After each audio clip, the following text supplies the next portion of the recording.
For what purpose does the gentleman from Texas seek recognition? Seek to place a name in a nomination, Mr. Speaker. The gentleman is recognized. So this is what the chamber looks like when we're actually debating and the bodies are in the chairs. How many times have we been down here giving speeches and there's not a soul in the chamber? Yet this is what it takes to get 435 people in the chamber and have an actual debate. The American people are watching, and that's a good thing.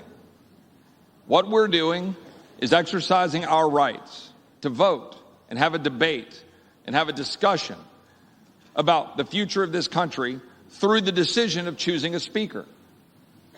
This is not personal. It's not. This is about the future of the country. This is about the direction of the country. American people who are looking at this body and wondering why we can pass $1.7 trillion bills that are unpaid for.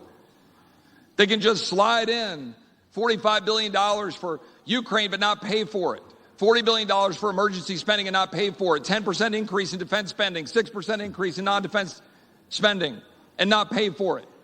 And not do a thing except put language in a bill that prohibits our ability to use the money to secure the border. That bill gets rammed through, and we know exactly how it gets rammed through, because the defense world and the non-defense world come together and say, you know what? We're going to cut a deal, and we'll all go to the mics, and we'll all go give speeches, and the American people are the big losers. That's what happens. We know that's what happens.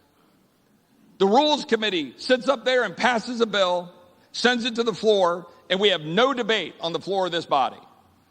We haven't been able to offer an amendment on the floor of this body since May of 2016.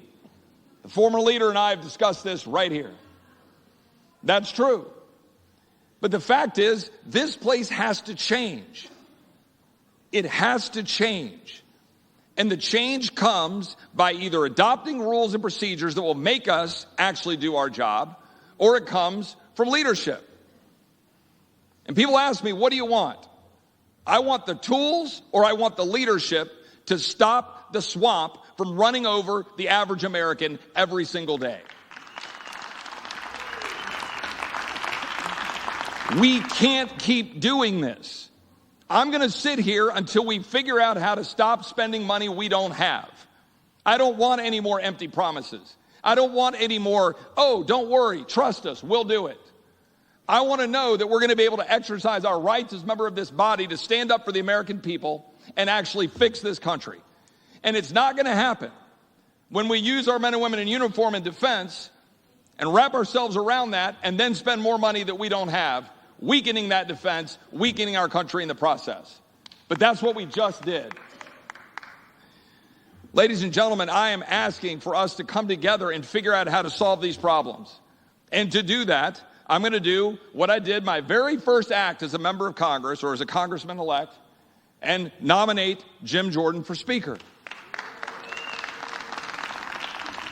Now, Jim has said he doesn't want that nomination, and Jim has been down here nominating Kevin, and I respect that. And again, I have no personal animus towards Kevin. And I've worked for the last 2 months to try to figure out how to get the rules to make this place better, and we've made progress.